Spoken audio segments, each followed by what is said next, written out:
Hello everyone, welcome back to our channel. Today we will practice some idiom and phrases questions based on SSC CHSL 2024. CHSL 2024 में पूछे गए कुछ idioms और phrases की हम आज practice करेंगे. So let's start. Number 1. A jack of all trades cannot survive in the world of specialists. A jack of all trades, तो jack of all trades है, उसका meaning हमें बताना है.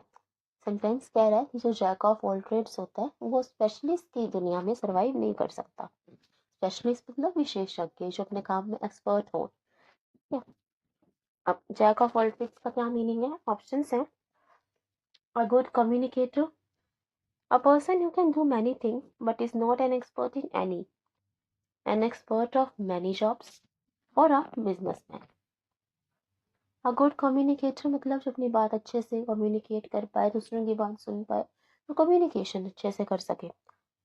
सेकंड है अ person who can do many things but is not in expert in any, जो कई तरह के काम कर लेता है लेकिन उसकी कोई स्पेशलाइजेशन नहीं है, एक्सपर्ट वो किसी में भी नहीं है. N expert of many jobs, जो कई कामों में एक्सपर्ट है, विशेषता है, उसकी स्पेशलाइजेशन है. और अ बिजनेसमैन, एक व्यापारी. जैक ऑफ ऑल ट्रेड्स का क्या मीनिंग होता है? जैक ऑफ ऑल ट्रेड्स का मीनिंग होता है अ person who can do many things but is not an expert in any. एक ऐसा व्यक्ति जो कई तरह के काम कर सकता है लेकिन एक्सपर्ट किसी में भी नहीं है, स्पेशलाइजेशन कोई भी नहीं है उसकी. कई तरह के काम कर लेता है वो लेकिन किसी में भी वो स्पेशलिस्ट नहीं है, एक्सपर्ट नहीं है. ये आंसर हो जाएगा option number 2. A person who can do many things but is not an expert in any, मतलब वो जुगाड़ लगा लेता है, कई तरह के काम कर लेता है लेकिन उसकी स्पेशलाइजेशन कोई भी नहीं है, वो एक्सपर्ट नहीं है, किसी भी काम में प्रोफेशनल नहीं है. क्या पूरा आइडियम होता है jack of all trades and master of none. मतलब से सारे काम कर लेता है वो लेकिन मास्टर वो किसी में भी नहीं है, किसी में भी वो एक्सपर्ट नहीं है, स्पेशलिस्ट नहीं है. Jack of all trades and master of none, a person who can do many things but is not an expert in any. Next देखते हैं. After many years of rivalry, the two schools decided to dash and participate in a national event together. After many years of rivalry मतलब competition, दुश्मनी के कई सालों के बाद जो दो स्कूल के बीच में एक हॉस्टिलिटी थी, एक कंपटीशन था, राइवलरी दुश्मनी थी. ठीक है. The two schools decided to dash, दोनों स्कूल ने डिसाइड किया to dash and participate in national event together, और एक साथ एक नेशनल इवेंट में पार्टिसिपेट करने का. सो ब्लैंक ऑप्शन है आपके पास. Bell the cat, bury the hatchet, go cold turkey, be in the doldrums. After many years of rivalry, the two schools decided to dash. उन्होंने डैश करने का डिसाइड किया और एक साथ पार्टिसिपेट करने का सोचा नेशनल इवेंट में. सो डिसाइडेड टू डैश में क्या आंसर आएगा? Bell the cat, bury the hatchet, go cold turkey, और be in the doldrums.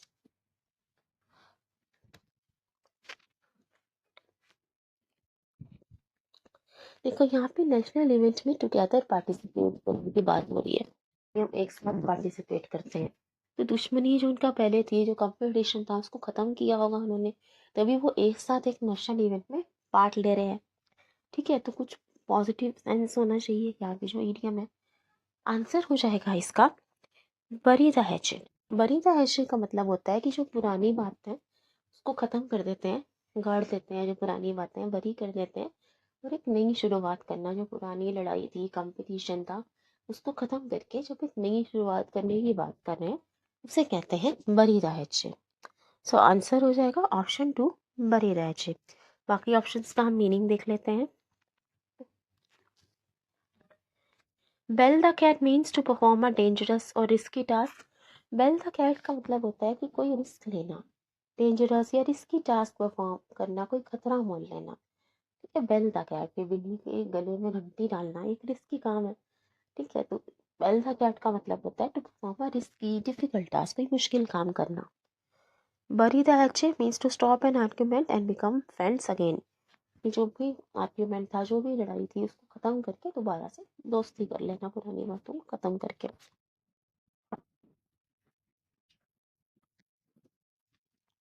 To be in the doldrums, to be in the doldrums का मतलब होता है to be depressed, low spirited, lacking energy.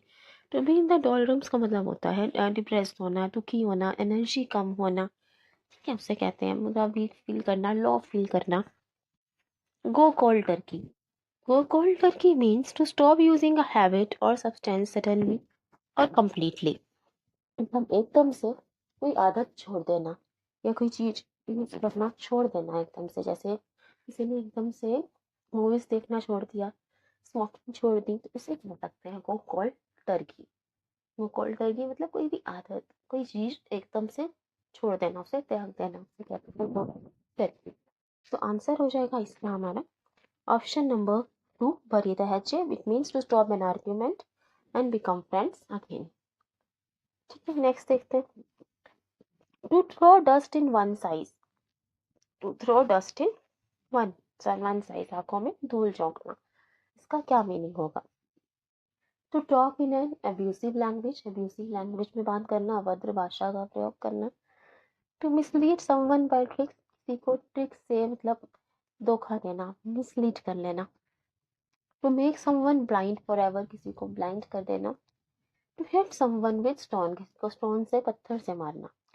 To throw dust in one's eyes, इसका क्या मतलब होता है?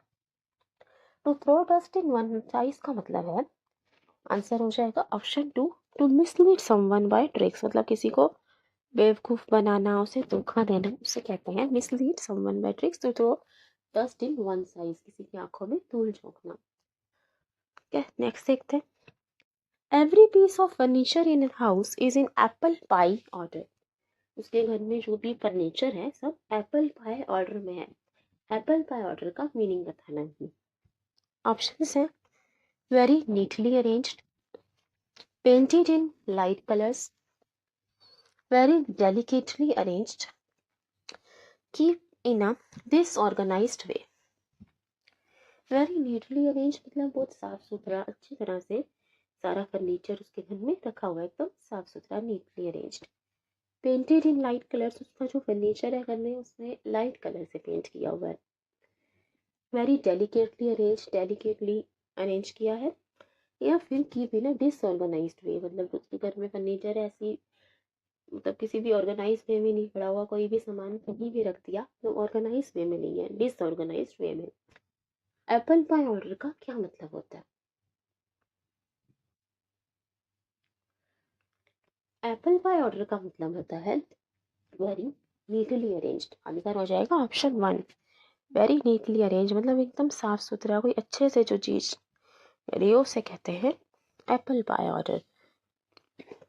Answer is option 1, very neatly arrange. Apple pie order मतलब बिल्कुल ऑर्गेनाइज वे में, ऑर्डर में, नीटली साफ सुथरा एकदम उसने ना फर्नीचर रखा है। नेक्स्ट देखते हैं। At his wits end he decided to return to his parents as he was unable to cope up with the stress of adjusting at a new place। At his wits end इसका meaning बताना है। He decided to return to his parents, उसने अपने parents के पास वापस जाने का सोचा। As he was unable to cope up with the stress of adjusting at a new place, क्योंकि वो एक नई जगह पे एडजस्ट होने का जो स्ट्रेस है उसको नहीं झेल पा रहा था, उसको नहीं ले पा रहा था।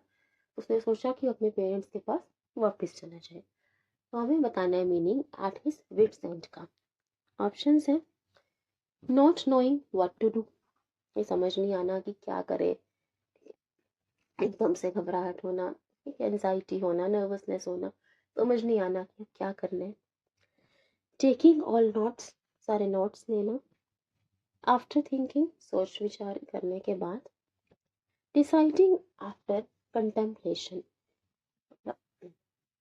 अच्छे से विचार विमर्श करने के बाद, सोच विचार के बाद किसी नतीजे पर पहुंचना, कुछ तय करना। सो एट हिज विट्स एंड का क्या मतलब होगा? एट हिज विट्स एंड का मतलब होता है option number 1, not knowing what to do, जब आपको समझ नहीं आया कि आपको क्या करना है, मतलब एकदम से नर्वसनेस होना, एक्साइटमेंट होना, एंजाइटी होना, उसे समझ नहीं आना कि अब क्या करना है, तो कहते हैं at his wits and.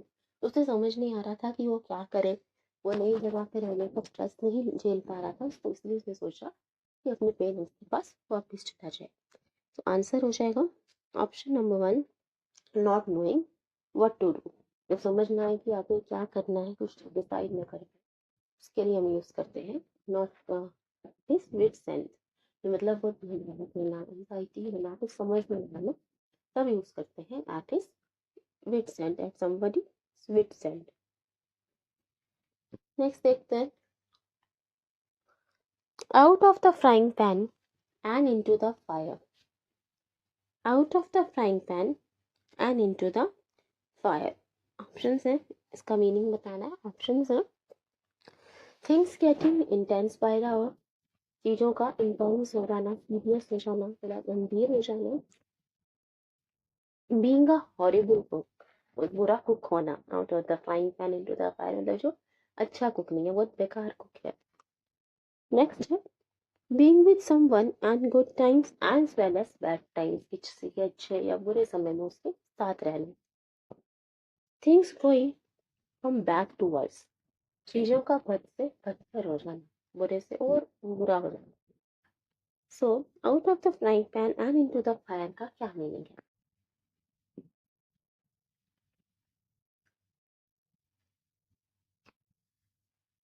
Answer हो जाएगा इसका option number 4, things going from bad to worse, चीजों का बद से बदतर हो जाना। ये सुना होगा, आसमान से गिरे खजूर, खजूर में गिरे, मतलब things going from bad to worse, चीजों का बद से बदतर हो जाना, बुरे से और बुरा हो जाना, उसे कहते हैं things were getting going from bad to worse out of the frying pan and into the fire।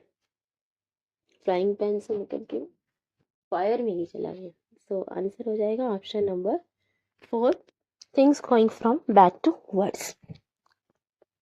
अब यहाँ पे एक इडियम लिखा है, through thick and thin. Through thick and thin, through thick and thin का क्या मतलब होता है? थ्रू थिक एंड थिन का मतलब होता है बीइंग विद समवन, यहाँ एक ऑप्शन था, in good times as well as bad times, किसी के अच्छे या बुरे समय में उसके साथ रहना, उसका मतलब होता है थ्रू थिक एंड थिन। ठीक है, कभी ये इडियम पहले भी हमने डिस्कस किया है, एक बार हमने सोचा इस रिवीजन करा देती हूँ यहाँ ऑप्शन में से। तो थ्रू थिक एंड थिन का मतलब होता है किसी के अच्छे बुरे समय में उसके साथ रहना, और इसका आंसर हो जाएगा option 4, things going from bad to worse. Next देखते हैं, a sting in the tail. A sting in the tail, इसका क्या मीनिंग होगा? ऑप्शन है, an unexpected, typically unpleasant or problematic end to something. Option 2, something which seems bad at first but contains a pleasant part at the end. To initiate a situation that is very complicated or problematic. A situation in which a large group has to do something to satisfy a small group. कितना answer होगा इसका अस्टिंग इन the tell का? Option 1 है, an unexpected, typically unpleasant और problematic end to something, मतलब किसी चीज़ का ऐसा एंड होना जो एक्सपेक्ट नहीं किया था, जो अच्छा ना लगा, अनप्लीजेंट है और प्रॉब्लमेटिक है, मतलब जो एंड पसंद नहीं आया, मतलब एंड में कोई प्रॉब्लम सॉल्व नहीं हुई बल्कि एक प्रॉब्लमेटिक एंड था। जैसे कोई मूवी देखी, एंड में क्या हुआ, हीरो को ही मार दिया या हीरो को किडनैप कर लिया एंड में, मतलब एक प्रॉब्लमेटिक एंड है जो पसंद नहीं आया और एक्सपेक्टेड भी नहीं था। सेकंड है, something which seems bad at first but contains a pleasant part at the end, जो चीज़ शुरू में अच्छी नहीं लगती लेकिन एंड में अच्छा होता है। जैसे कोई मूवी हमें स्टार्टिंग में अच्छी नहीं लगती, स्टार्टिंग में बेकार है लेकिन एंड में अच्छा लगता है, एंड उसका पसंद आता है। या फिर to initiate a situation that is very complicated और प्रॉब्लमेटिक, मतलब ऐसी एक सिचुएशन में पड़ जाना, ऐसी सिचुएशन वो प्रॉब्लमेटिक है, मुसीबत वाली है। A situation in which a large group has to do something to satisfy a small group. Large group को कुछ ऐसा करना है कि स्मॉल ग्रुप को सेटिस्फाई कर पाए, खुश कर पाए। सो अ स्टिंग इन द टेल का मतलब क्या होता है? इन द टेल का मतलब होता है एन अनएक्सपेक्टेड, अनप्लीजेंट और problematic end to something. Option हो जाएगा, आंसर हो जाएगा option 1। Sting in the tail means an unexpected, typically unpleasant और प्रॉब्लमेटिक एंड टू समथिंग। जैसे आपने कोई मूवी देखी, उसका एंड आपको पसंद नहीं आया, प्रॉब्लमेटिक एंड में कोई प्रॉब्लम सॉल्व नहीं हुई, बल्कि एक प्रॉब्लमेटिक एंड था, अनएक्सपेक्टेड था, अच्छा भी नहीं लगा। ठीक है, उसे कहेंगे sting in the tongue. An unpleasant, unexpected, problematic end to something. Answer is option number 1। Next देखते हैं gift of the gab. Gift of the gab का मीनिंग बताना है।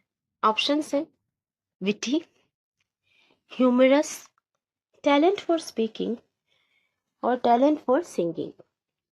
Gift of the gab. Witty का मतलब होता है क्लेवर, चालाक, उसे कहते हैं witty. Humorous, humorous means funny, हंसने पे जिस पे हंसी आए, फनी। टैलेंट फॉर स्पीकिंग, बोलने की कला। टैलेंट फॉर सिंगिंग, ठीक है, गायन की जो कला है। सो गिफ्ट ऑफ द गैप का क्या मतलब है? गैप जो वर्ड है ना, हमेशा स्पीकिंग, बोलने से रिलेटेड होता है। सो गिफ्ट ऑफ द गैप का मतलब होगा टैलेंट फॉर स्पीकिंग, बोलने की जो कला है, उसे कहते हैं gift of the gap. Talent for speaking, मैं अच्छे से भी बात क्या करते हो, उसे कहेंगे gift of the gab. Witty का मतलब होता है clever, funny, and humorous means funny, ये अभी हमने डिस्कस किया। नेक्स्ट देखते हैं last one, costing an arm and the leg. Costing an arm and the leg, आपने सुना होगा। ऑप्शन देखते हैं very attractive cheap, very rough and tough, very costly and luxurious, very entertaining and jovial. Costing an arm and a leg. Costing an arm and a leg मतलब है something very expensive, बहुत महंगा, very costly and luxurious, जो बहुत ऊंचा है, उसे कहते हैं costing an arm and a leg. Like I say that it will cost me an arm and a leg, मतलब ये चीज एक्सपेंसिव है, बहुत खर्चा होगा, कहते हैं costing an arm and a leg. So answer हो जाएगा option number 3, very costly and luxurious. So I hope you like it and understood these idioms and phrases asked in SSC CHSL 2024. Please like, share and subscribe. Thanks for watching. See you soon everybody. Thank you.